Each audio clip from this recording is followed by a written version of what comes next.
Good afternoon, everyone. I welcome you all to ET Telecom webinar. To present this webinar, I welcome Mr. Rajan Mathews, Director Okay. General, Cellular Operators Association of India, on the topic Telecom Industry's Key Demands from Union Budget 2018-19. There will be a presentation on the topic followed by a question and answer session wherein you may submit text questions to today's presenter by typing your questions into the questions pane of the control panel.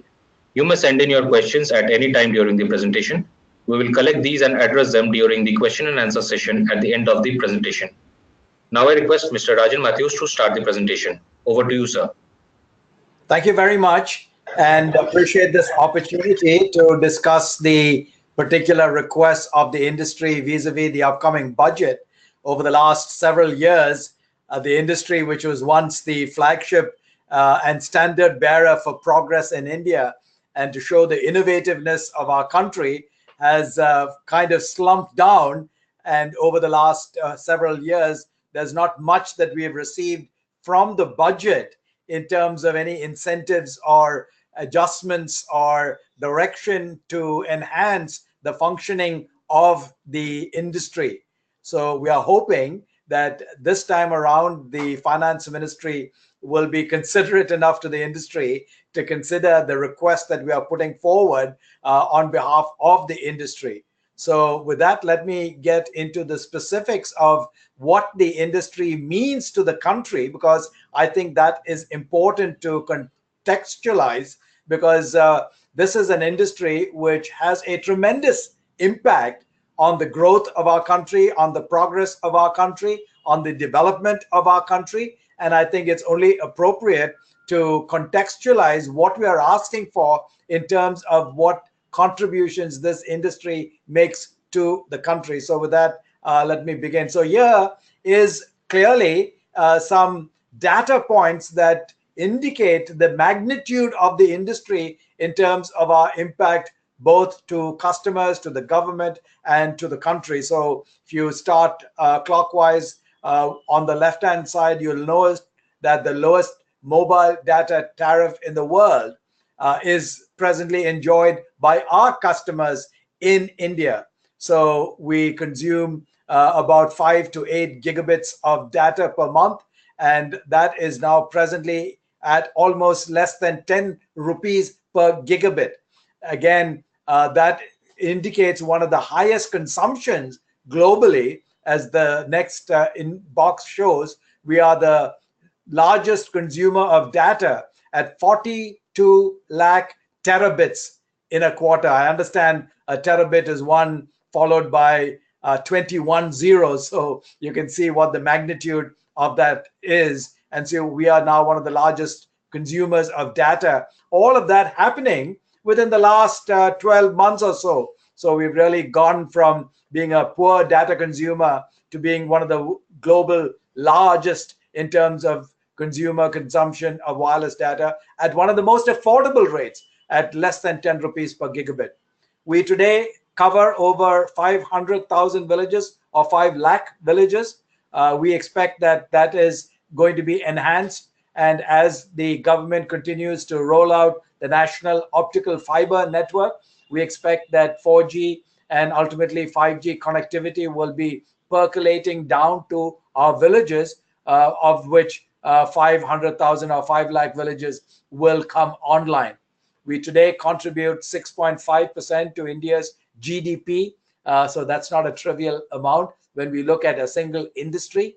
We contribute directly to 22 lakh employment and indirectly to 18 lakh jobs. Now, recently, folks have started reading headlines that we've lost something like 70 to 75,000 employees. Again, that is an indicator of the economic difficulties that the industry is going through.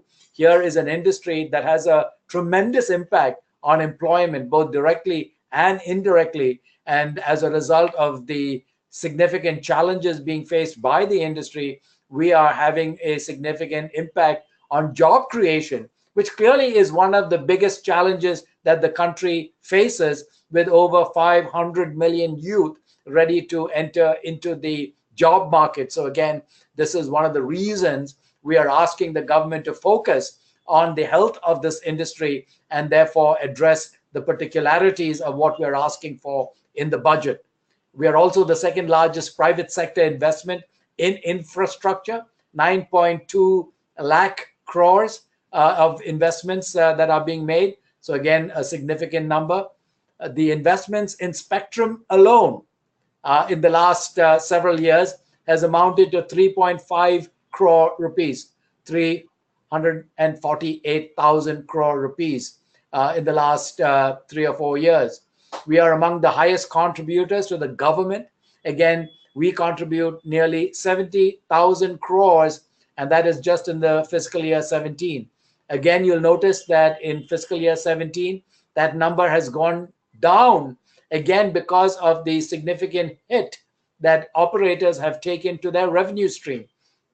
As you recognize, the operators pay to the government various fees and levies based on the revenue that is earned by the operators.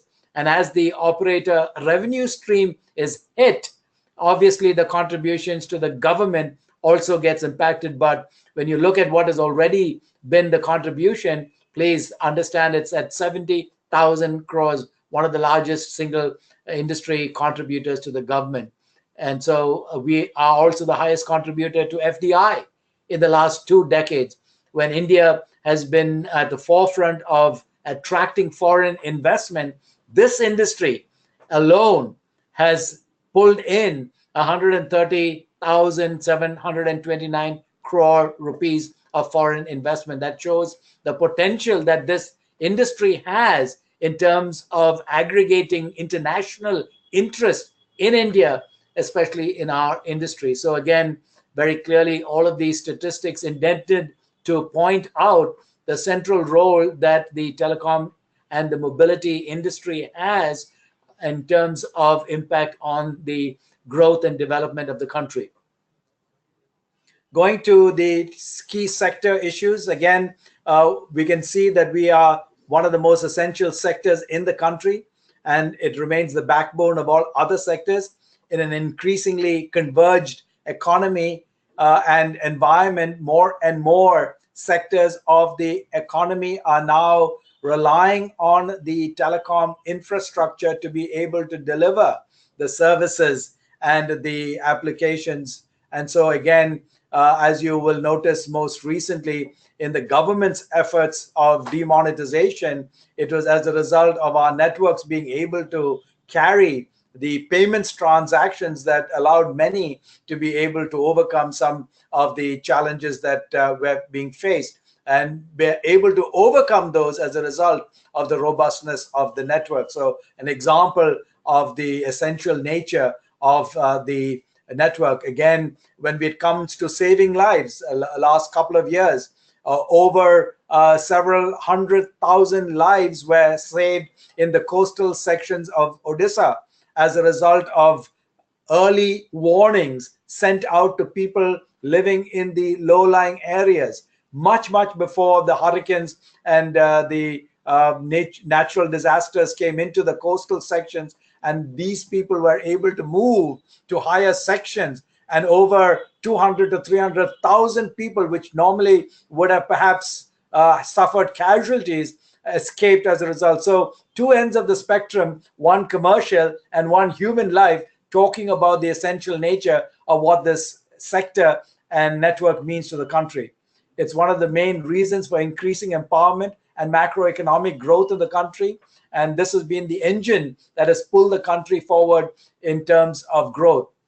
Almost every expert agrees, based on the independent studies that have been done, that every time you increase penetration of telecommunications by 10%, the GDP grows by 1%. That's a global percentage. When one of our leading think tanks, ICRIA, did the same study in India, they found that a 10% penetration of GDP led to not 1%, but close to 3 to 4% growth. So in India, because of the prominent reliance on telecom, you can see how it has a predominantly larger impact on the GDP and on growth. The sector presently is struggling to manage a cumulative debt of about 4.6 lakh crores, and revenues have fallen significantly to 2.5 lakh crores and is expected to fall further. These is as a result of competitive and hyper competitive activity in the sector that has benefited customers, obviously, but it has taken a toll on the financial well-being of the operators. And so you will see why we are looking to the government to help address some of these challenges. So the union budget, therefore, remains a critical way of looking at means to provide the much needed relief to this particular sector. So again, you'll notice a little later why we believe the government has an important part to play, not only because of the predominant influence this industry has on the overall country, but also by way of the levies that go back to the government. Now, this is a quick snapshot of the situation most recently that the industry finds itself in. On the extreme left, you'll notice that the revenue, which is the light blue line or the gray line, is peaking in 2015-16, and 2016-17 has shown a decline.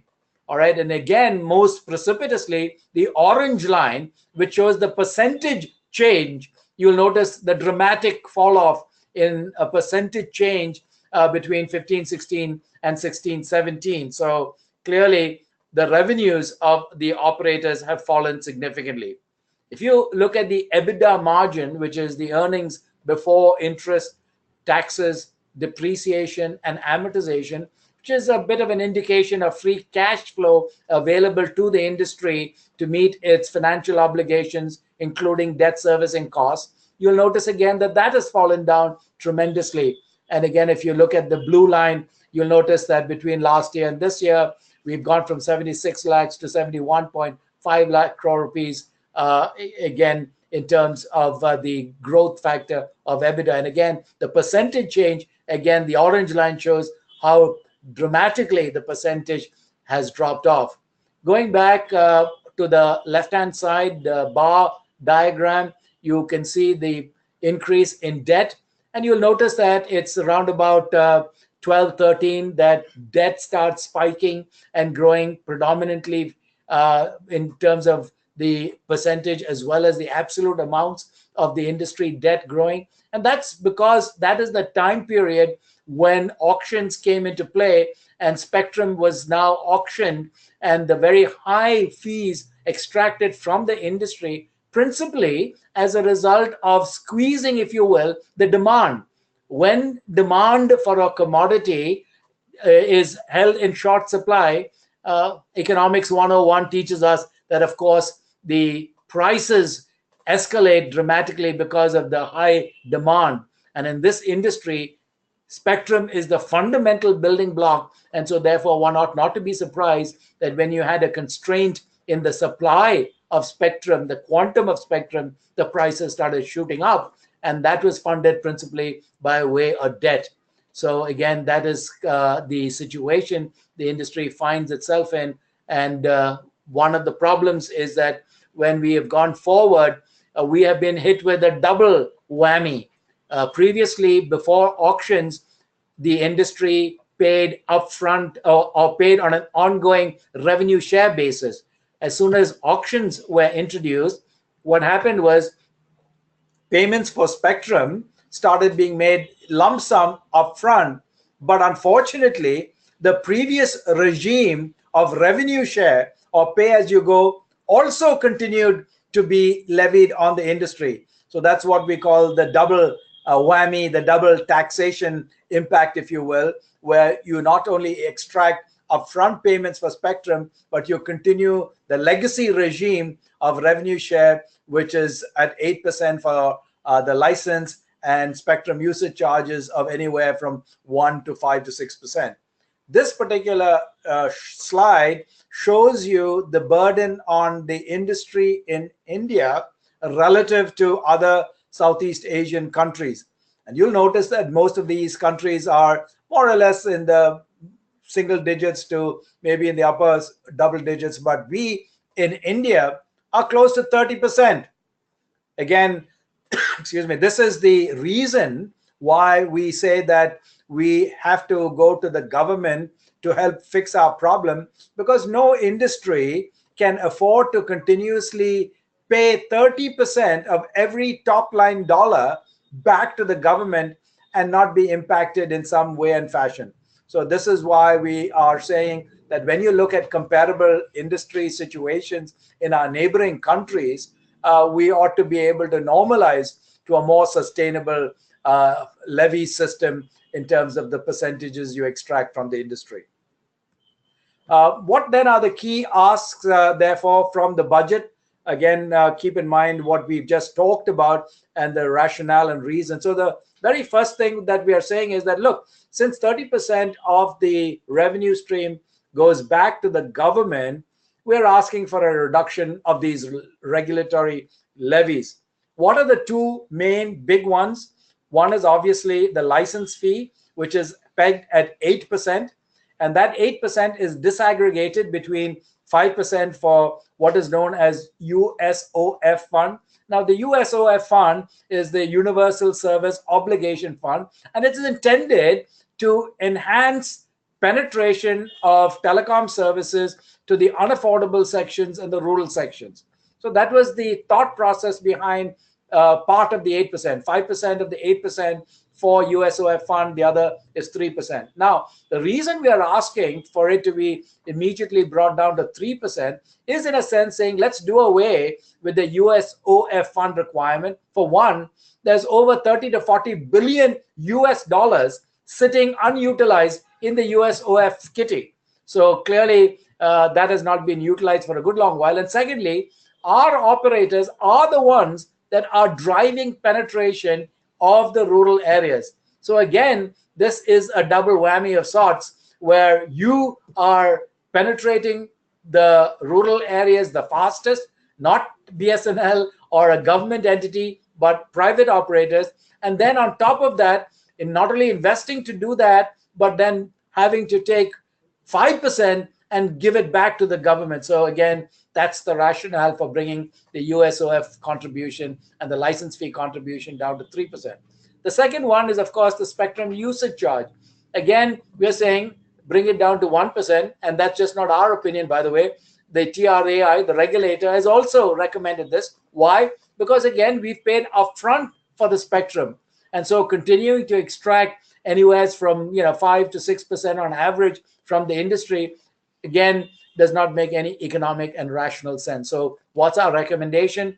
Reduce the SUC to 1% and the USOF fund and the license fee, eliminate that and bring it down to 3%. So that's the first one in terms of levies. Secondly, the formation of a telecom finance corporation, which allows the industry to access funds on a incentivized basis and on a preferential basis. We know that we have banks, specialized banks like IDFC, which is for development, because these are long gestation period projects which require a tremendous amount of funds upfront, and the realization of profitability is invariably pushed back to the rear end of the project. This is why our terms on the spectrum is about 20 years, recognizing that it takes a long period of time to get your payback. So again, we are saying is that just like the government establishes special corporations for making loans to building projects, infrastructure building projects, buildings, highways, and the rest, please put together a entity that is willing to or can lend to the industry at preferential rates, not the going rate of 9% or 12%, which is presently what some of our operators pay. The second thing is to allow us to issue tax-free bonds. Again, in noticing the impact that we have on the country and on development, this is a means where the government can allow the industry to reduce our interest burden by going to the market on a tax-free bond basis. So our recommendation is set up this Telecom Finance Corporation. And again, this was mooted both by the DOT as well as by TRAI.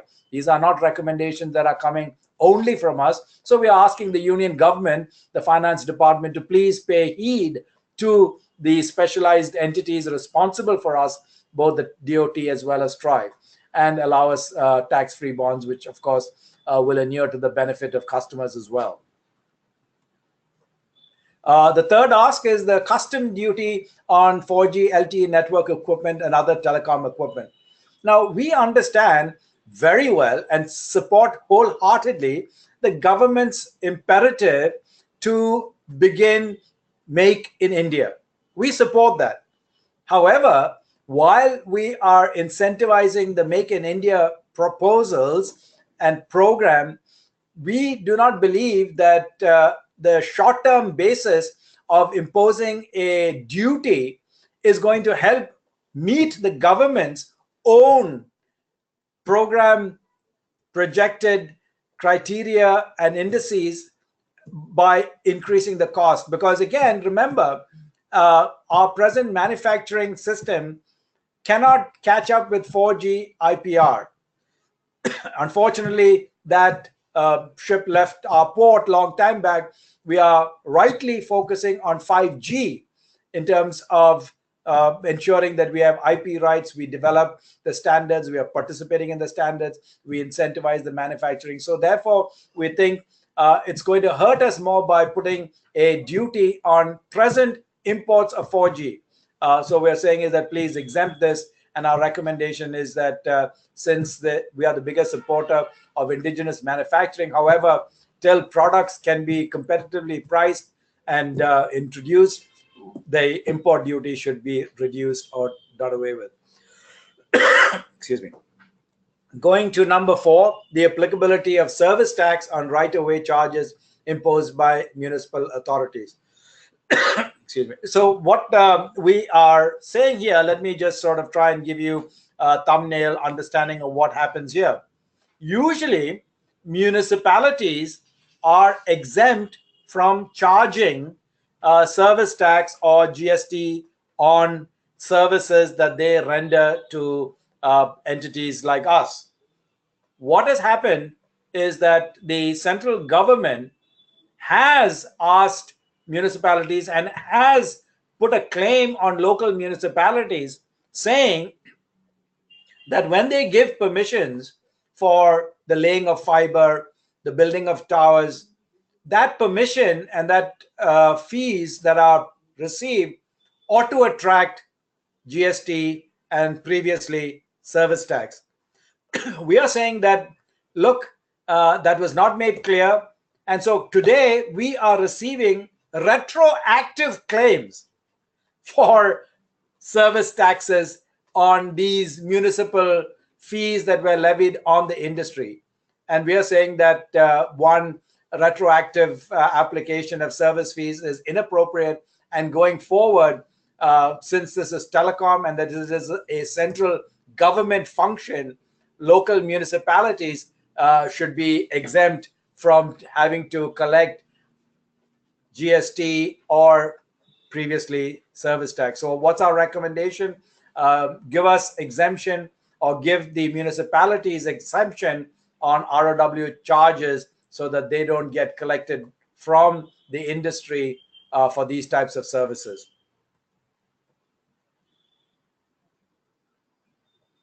The fifth area that we've asked for is the reduction in the rate of tax of GST on telecom services. Previously, the service tax on telecom was 15%, and under the present regime, it's gone up to 18%. That's an increase of 3%. If you look at how GST is put on telecom services in the Southeast Asia region, be it Singapore, Malaysia, Australia, you'll notice that it's all from 7, 6, maybe as high as 10% in Australia, but the 18% in India is by and large the highest anywhere in the region.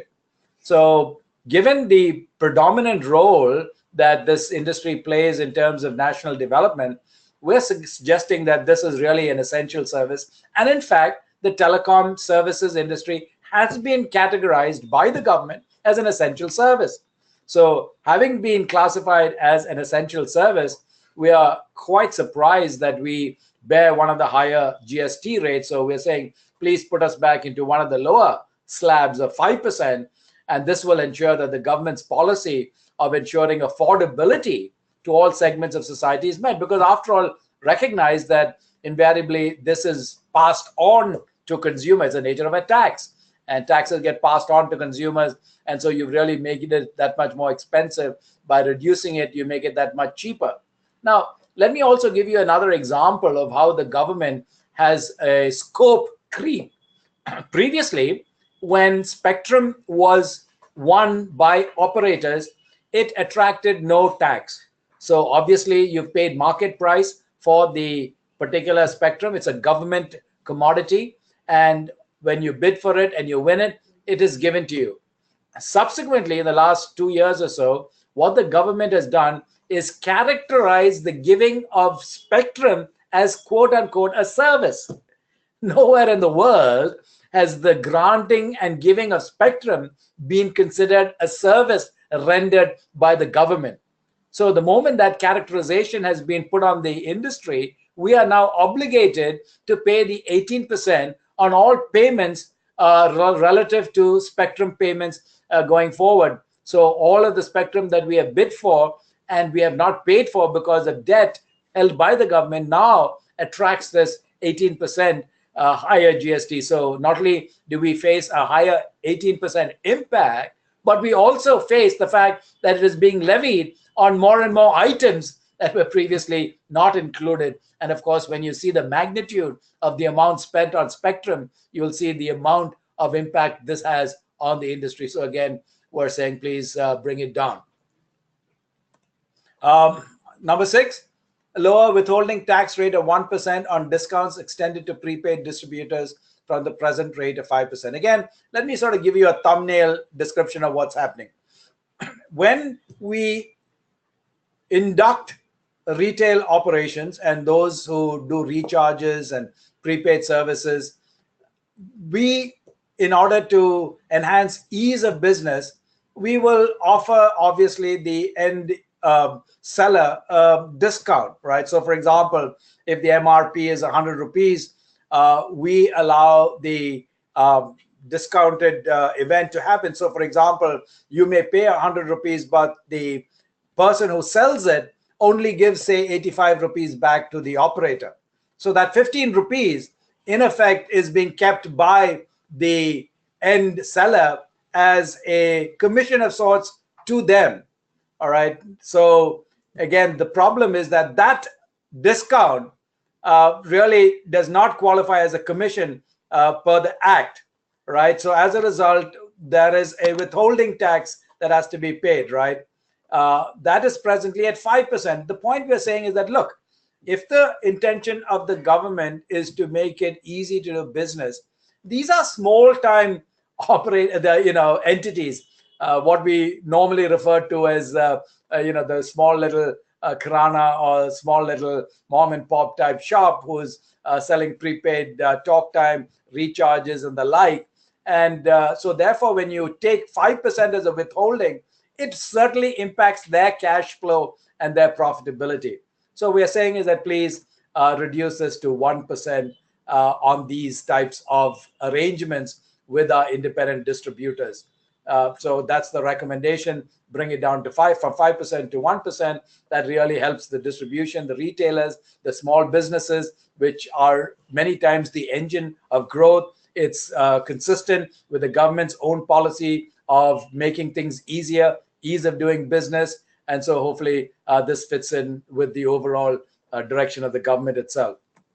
7, a reduction of basic custom duties as applicable on import of telecommunications import. We talked about what that did on 4G, but there are other industry segments that are hit with this.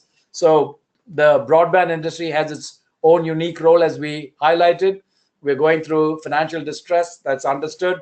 We set up networks, and Digital India is largely dependent on affordability and ubiquitous availability of telecom services. So therefore, by continuing to make the equipment more expensive as a result of these high levies, it ultimately goes against the affordability factor, because ultimately all costs of inputs ultimately get passed on to consumers in terms of higher tariffs. So again, this puts outward pressure on tariffs, and we are saying again, for purposes of affordability and other enhancements to the growth of the sector and the country, please remove this BCD rate on import of telecommunication equipment.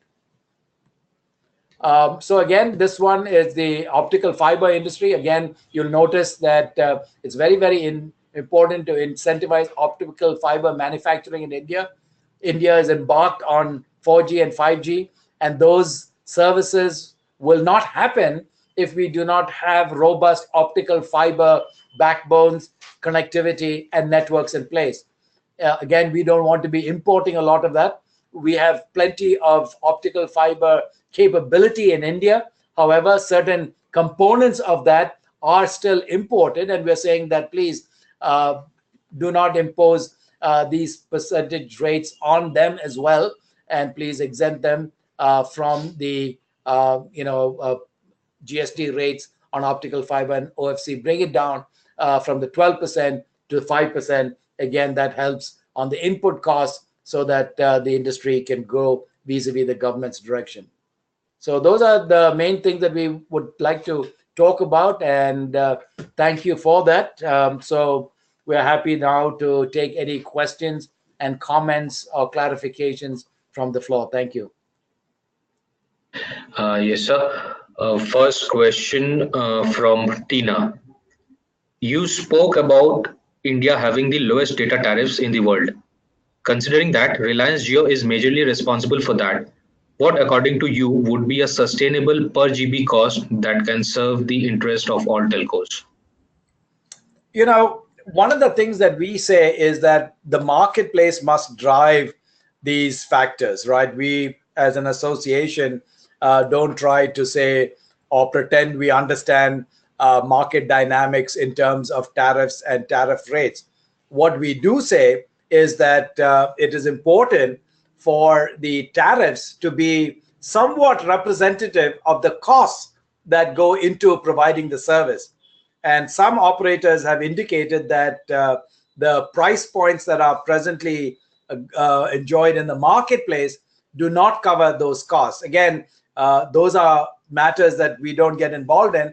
The point we are saying is that, look, given the significantly higher amounts of levies imposed on the industry, these lower tariffs, while beneficial to the consumer, hurt the industry and hurt government collections. So therefore, if the government, we believe, reduces the levies and tariffs, revenues overall will go, revenues to the government will pick up, and so therefore the industry will be in a better financial position to be able to sustain these rather aggressive price points that are being put out in the marketplace. So it's really saying, fine, if the consumer is enjoying these low rates as a result of market dynamics, that's good, that's okay. But then if the industry is going through non-sustainability, then let's look at the contributing factors at the back end, of which 30% is a cost factor levied by the government. Perhaps reducing that by 20-25% will bring back financial health, would allow the operators then to sustain these very aggressive price points in the marketplace. Next question from Ramesh. The Telecom Secretary and the Honorable Telecom Minister have maintained that there is no problem of jobs in the telecom sector, which we all know is not true. What has the COAI done to put this true picture to the ministry? By the way, COAI was also instrumental in setting up the sector skill development entity. As you know, each industry has its own skills development group or entity or company, and we have done that, and we have invested, and we have sourced it, and clearly we are very, very interested in the whole issue of being able to skill our youth and others to take on the increasing responsibilities in the industry. Now, we have provided this feedback to the government. I think the government is aware of it. These are national headlines, so I would be surprised if the government is not seized of these matters. However, what we are saying is that this is a temporary phase as a result of one consolidation that is happening in the industry.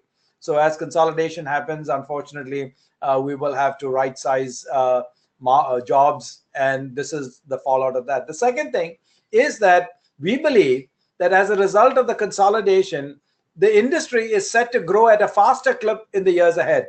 So while we have some short-term pain in terms of loss of jobs, we believe that if the types of incentives and recommendations we have made vis-a-vis this presentation, if those go into place, the industry is set for a rebound, and we will begin to start hiring again at a much faster clip, and many of the jobs which are lost will be, or the positions will be recreated in terms of new skills, new requirements, because again, as I said, the old 2G paradigm is gone. We're moving to 4G. 5G is coming on board. IoT is there. Cloud computing is coming online, machine to machine, artificial intelligence, virtual reality. As you know, these are all great opportunities that are going to be enjoyed by customers. However, present day skill sets will have to be modified, changed, and reskilled if the employees are going to be there to sustain this growth. So in the short term, we are facing the pain, but we believe that we will rebound from this, especially if the government sustains our recommendations. The government then will allow the industry to grow again. We will be creating tremendous amount of new jobs. These will be in new sectors, which will require continuous reskilling of our people and continuous skilling. And we hope that going forward, we would see a net addition in the years ahead. Question from Danish. What is the future of telecom service providers, or as telecom service providers, or will they be outsmarted by ISPs? Reason being VoIP a reality. So VoIP, VoLTE are all innovations that have been brought out by telecom companies. So again, some people think that these are foreign elements coming into the industry. Please understand that the telecom industry has been one of the most innovative, the fastest growing, and the one that has attracted a tremendous amount of funding for innovations, growth, and bringing in new feature functionality. Remember, we are the ones who went from 2G to 3G to 4G. We are the ones that are now making the investments to go to 5G. We are the ones who are talking about getting our networks prepared for IoT, machine to machine, artificial intelligence, and all of the things. So all of these require tremendous amounts of investment and innovation and growth in our sector. So again, going to the future, I think consolidation was definitely helpful in terms of being able to get key resources in the hands of the few serious players, allow them to work with the government to bring in these innovative features for the benefit of the customers. And hopefully this will continue to attract the FDI. I showed you a slide on how we've been one of the largest pullers in of FDI. We will require a significant, I just showed you a slide again earlier on where we're talking about 5 lakh crore rupees worth of investments and more in the next 2 to 3 years. 150, 200,000 towers that will have to be met just to start coping with the requirements of meeting with data growth. We're seeing a tremendous amount of video demand on our networks. That will require increase in speed so that customers can enjoy real-time streaming video. Again, all of that will mean that investments will have to be made. The future is bright, but unless we take care of the short-term challenges that I've highlighted, I'm afraid sometimes we may put some of this future at risk. So next question from Animesh. What support you require from Union Budget 2018 for implementation of 5G technology in India? So I think if the financial health of the industry is improved, I don't think we will need any more help, because I think we are very clear in understanding and working with the various entities and companies and startups and think tanks as to what is coming down the 5G pike. All of our operators stand ready to acquire additional spectrum that will be used. We're already working with companies such as Ericsson and Nokia and Huawei and other companies, working with entities such as Google and Facebook in terms of applications, working with Qualcomm in terms of chips that are going to come into the market. So a whole plethora of activity that is continuing to be looked at to make us ready for not only 5G but things beyond that. The government is very keen that India not miss the boat in terms of manufacturing, in terms of telecom equipment. As you know, we import about 90% of the equipment. The reason for that is that in previous times, we did not invest in R&D. We did not invest in standards development.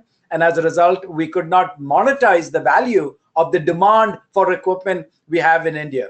The government has looked at that. Going forward, we are very actively working in 4G standards development. We are very actively already working to ensure that things like cloud computing, the ease of doing business to install those platforms, and machine to machine and IoT, all of the principles around how standards need to be developed, investments in startups, investments in SEZs, all of these things are being put in place so that the government ensures that we as a country don't miss the boat in terms of 5G and maybe every other G that is coming in the future. So I think the industry is, along with the government and the equipment manufacturers and others and application providers are well situated to take the benefit. Again, we just want to make sure that the financial health of the industry is not jeopardized so that we can take advantage of these. Yep. Question from Anshuman. TRAI recently held an open house discussion on spectrum auction. Do you think the industry will be able to bear the burden of another auction at this time? One of the things that we had indicated during the open house when the question was raised, what do you think is the right time frame for the next round of auctions? We said that, listen, obviously the TRAI would make up its mind after listening to all of the stakeholders who had an interest. But by and large, the consensus appeared to be that we would not be ready for a new round of spectrum auctions for another year plus. And the reason for that is that we said, look, consolidation is happening. So as a result of this consolidation, the spectrum holdings among the existing operators will be normalized and efficiencies will come into place. We will work on spectrum harmonization, which means we will try and create more contiguous blocks of spectrum, which previously were held by operators which have now exited the industry or have sold their interest. So as you know, in network parlance, 5 plus 5, when brought together contiguously, does not equal 10, but perhaps equals 14 or 15. That's what we call the network impact. So as a result of this harmonization of making more spectrum contiguous and consolidating this and enhancing the efficiencies, we believe that operators will probably be looking at another year or so to get the benefits of this before they then begin to start looking as to how much additional spectrum needs to be acquired. Also, we will be looking at the traffic projections. Please remember that spectrum ultimately is acquired for bearing the traffic load on our networks. Obviously, we are seeing higher consumption. We are seeing more use of video. We are seeing more use of streaming video. Now, as additional load factors are put in place, like virtual reality and other types of experiences that consumers are demanding, we'll have to look to see what type of demand is being placed on our networks. And that, again, will start happening in the next several quarters, which will give operators a clearer indication of what type of quantum of spectrum to bid for, and also, more importantly, what bands are to be bid for. We can't continue to bid for the most expensive bands. We will wait to see how the ecosystem develops, and hopefully we will see how we can optimize the bidding for portions of spectrum where there's plenty of quantity and the ecosystem is developing around those. And so therefore we believe price points may be better off than perhaps trying to do a spectrum auction in the short term. Question from Varchasvi. There's been a lot of debate surrounding Aadhaar cards, particularly regarding whether or not it is capable of keeping personal information safe. What is your view on the security of Aadhaar? We believe that Aadhaar is completely safe and completely reliable, and we have for the longest time been sort of active proponents of looking at Aadhaar to enhance security. So please let me describe the point from which we have come and why it is that we make the statement. Please remember that the KYC, what is Know Your Customer, when a new activation was required or when there was a reactivation of sorts or some of that, the government, for the appropriate security reasons, mandated operators to collect certain vital statistics about the person originating the request, that is requesting a mobile number. So we had to collect your name, your address, your relationships, all of these types of information was collected on hard copy. And this hard copy was transmitted through point of sale, through distributors, through other hands, ending up in the mobile operators, stored in hard copy in godowns, subsequently extracted for testing by the DOT and the term cells. So you can see in how many hands a hard copy paper with all of the information relative to a customer is being passed. So when you come to an Aadhaar-based activation, look at the both efficiencies and the security and the confidentiality that is now placed. No longer will a customer have to have that person's vital statistics and details fall into the hands of a point of sale person, a distributor. It remains in the back end on the UAIDI database, and only selected parts of that information is sent to the operator. And the operator now retains only those portions of the information that is appropriate for government requirements.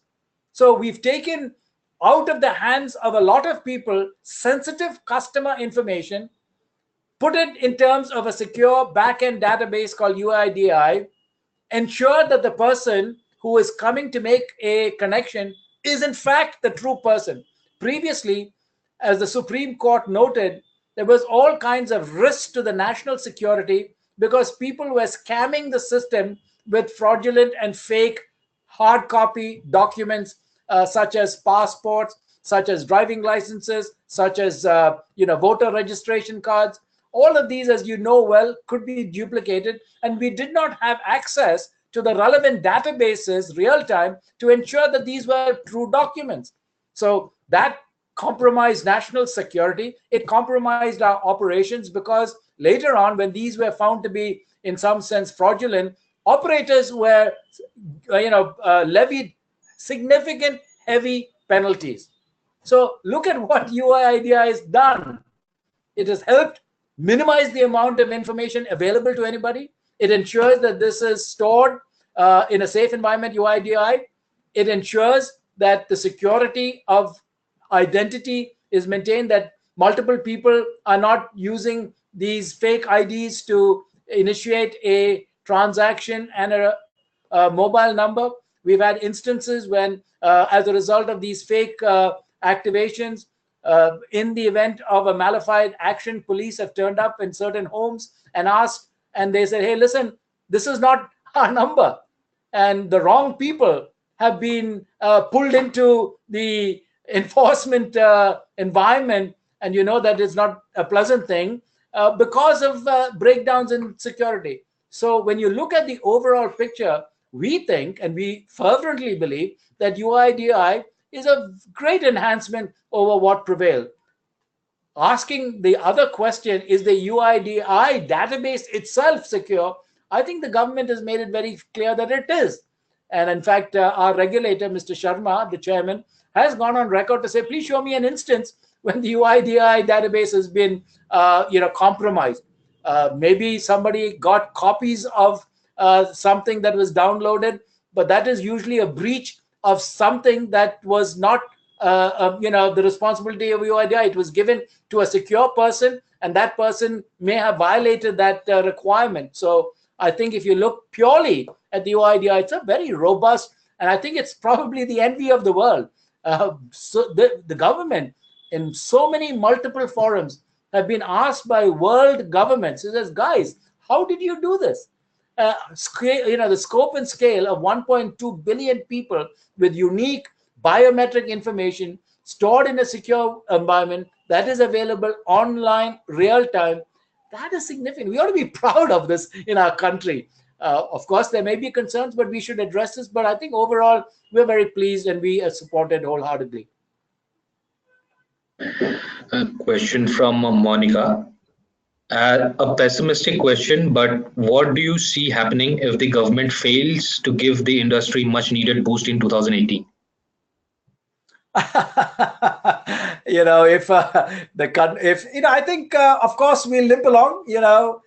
Limping is not the best way to reach your destination. We'd rather we be running, but limping will get us there still in a longer time period and with a lot more pain.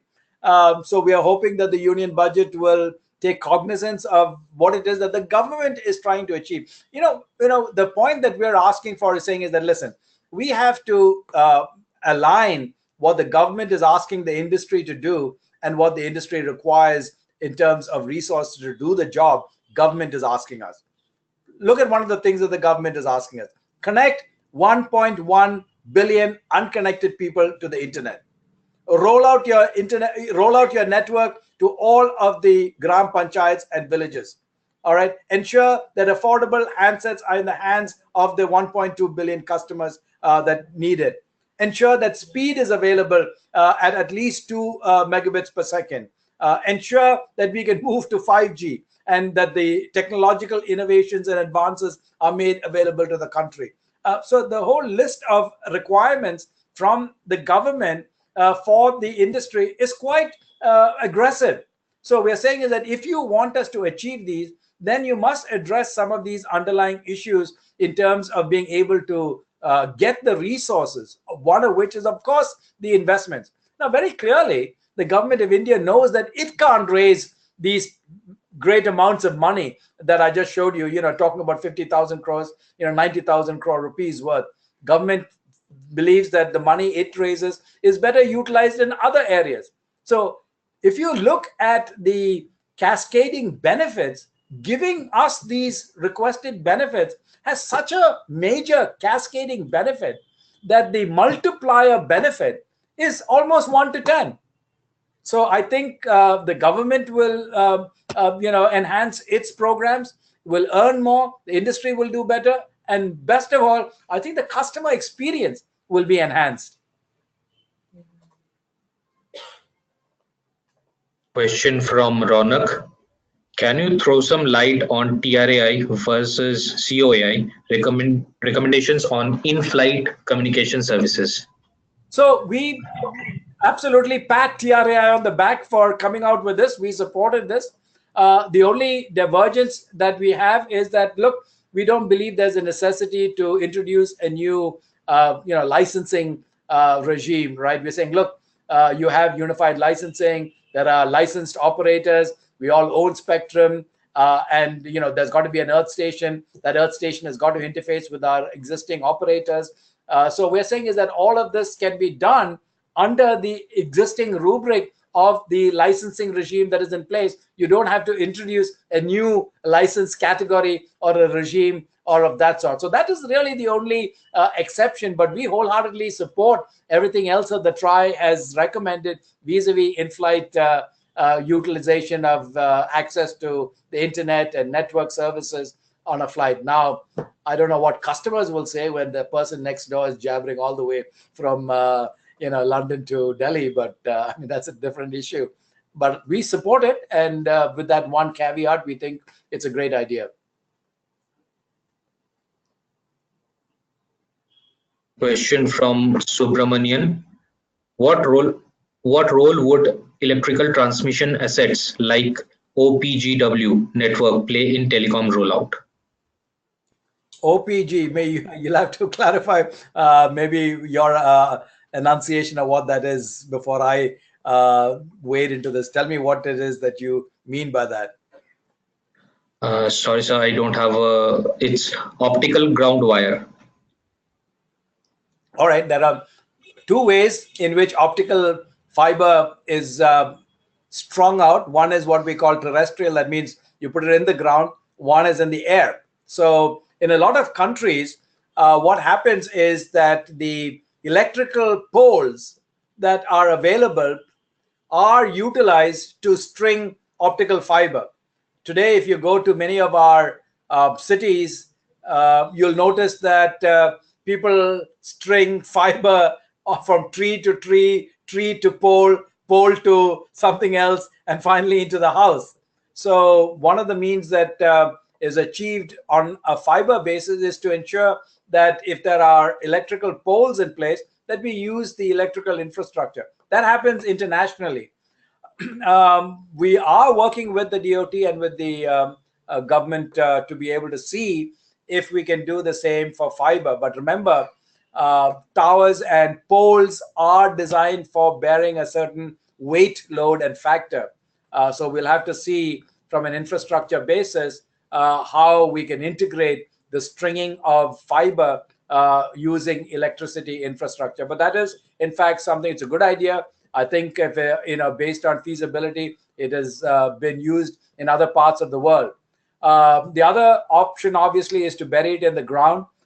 We believe that, obviously, that also is, necessary as we go forward. So we need to be looking at both avenues in terms of ensuring that we can get fiber as fast as possible to what we call the curbside or to the home or to the business, because ultimately where the usage is in these perimeters.